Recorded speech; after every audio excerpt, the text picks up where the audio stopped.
মুসলমান বন্ধু প্রতিদিনের ন্যায় ফজরের নামাজ আদায় করে ফজরের সালাত আদায় করে কোরআনে বসে গেছে ইয়াসিন ওয়াল কুরআনিল হাকীম।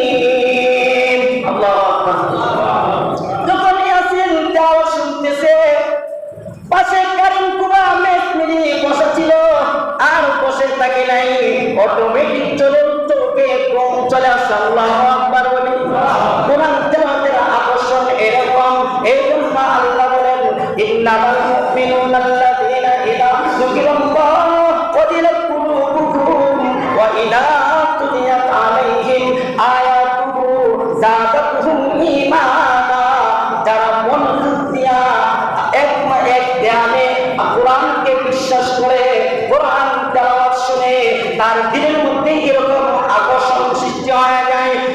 মুসলমান বন্ধু কোরআন তেলাওয়াত করতেছে সূরা ইয়াসিন, আর খ্রিস্টান বন্ধু কারিমগুলো শুনতেছে, শোনার সাথে সাথে আল্লাহ তার চোখে ঘুম দেয়া দিলেন। সুবহানাল্লাহ।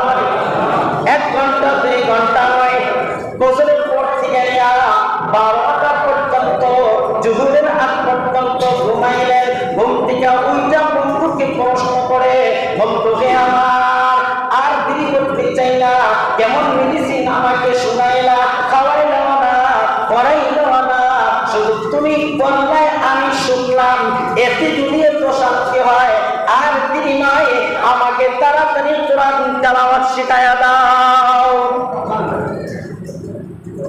চিন্তা করছে,